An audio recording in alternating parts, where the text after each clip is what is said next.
Itasca Economic Development Corporation this week unveiled plans to create a space where entrepreneurs can develop their big ideas. With over $1 million in grant funding, Itasca Development will renovate a 16,500 square foot facility. Now, earlier today, Almanac North producer Greg Grell spoke with the Development Corporation's president about the new building and an economic summit in Itasca County next week. It's called The Forge, where ideas take shape. We are so excited about this opportunity. IEDC has been doing economic development in this community for about 40 years. We've done small business development, attraction, lots of different opportunities to work in broadband and really try to accelerate rural economic development. But most recently, we've been looking at a building that we owned. It has historically been called the Airport Road building, super catchy since it resides on Airport Road. But that building has a tenant in one side and the other side recently became vacant. And so we just talked about bootstrapping and putting together a partnership with the college, workforce development, and us doing entrepreneurship and innovation work and create a combination incubator maker space that would be a home of education, training, and innovation and entrepreneurship. And so as we talked about this, in the middle of these conversations with all these partners, the RISE grant came front and center from the USDA. And so we thought, well, let's take a shot at this. And we brought together all these partners and went after that RISE grant in just a matter of weeks. We wrote that grant. And we also went out and raised other funds. So we had that grant for $750,000, $50,000 from the Arrowhead Intelligent Region, our county, Itasca County, chipped in, as well as Itasca Community College. So lots of collaborators, lots of partners to really bring this to fruition. And is there a pretty high demand for this type of facility in Itasca County? Do you have a lot of people that are really looking forward to it? We believe we do. So most recently, IEDC was designated as the rural hub for Launch Minnesota. So it's a real effort to do outreach and work with entrepreneurs and innovators. We started our brand Innovate 218 just earlier this year. So right around the end of the first quarter, we started to launch Innovate 218 and work with those entrepreneurs. We have a lean startup model of training that's done with a cohort and a partner called ILT Academy. So we're reaching those people right now. We're trying to build the network and really try to find the platform that they need to really accelerate their growth of their business. So we believe they're there. It's a challenge finding them, right? So we have to get the word out, but we know that we can help them. And because we're doing this collaboratively, we know that the students are there from ICC that need to have access to the space and have access to that CNC machine or that welding equipment that they wouldn't otherwise have access to.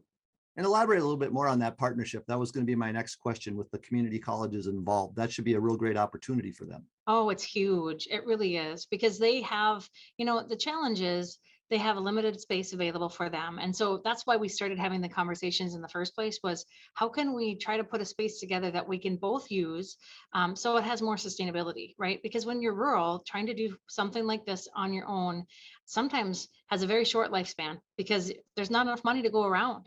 So by bringing these partners to the table, we really built in long-term sustainability and the knowledge and know-how, right? So let's say my team, we work with small businesses. We know the finances really well. We can write some grants.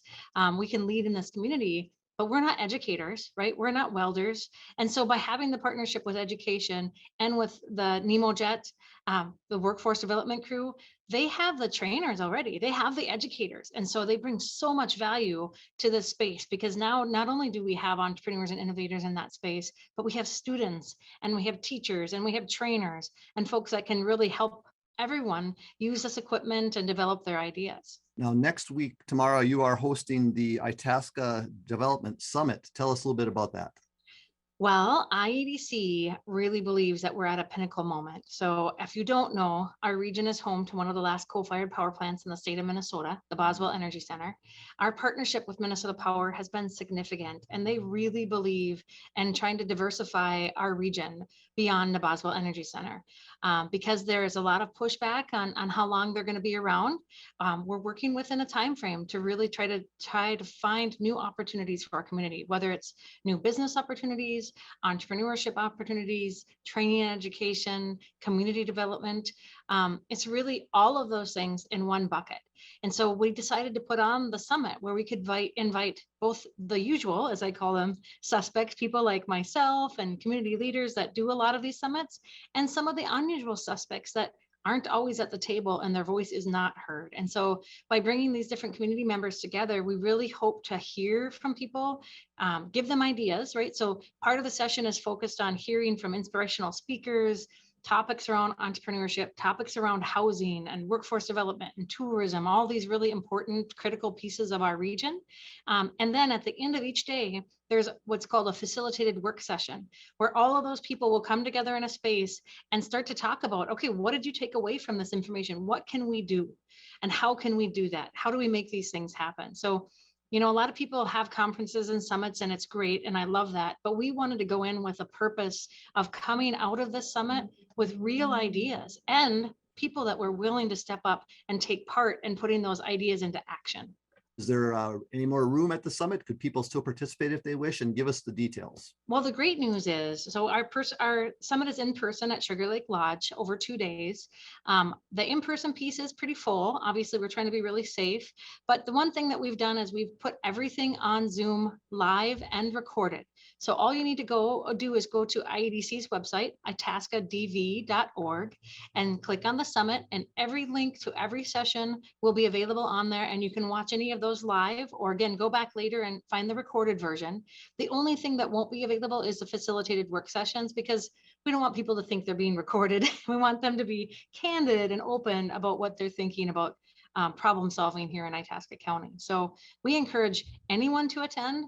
I can tell you there's a lot of really amazing speakers coming in. We have Nick Tassler, who's a national inspirational speaker about change management, and Katie Boone coming in, who's transformational and thinking about our future as a community and how we can be more diverse and more welcoming.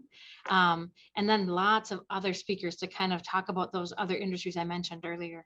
Well, Tamara Lowney, president of the Itasca County Economic Development Corporation, thanks very much for your time today. Thank you. Have a great day.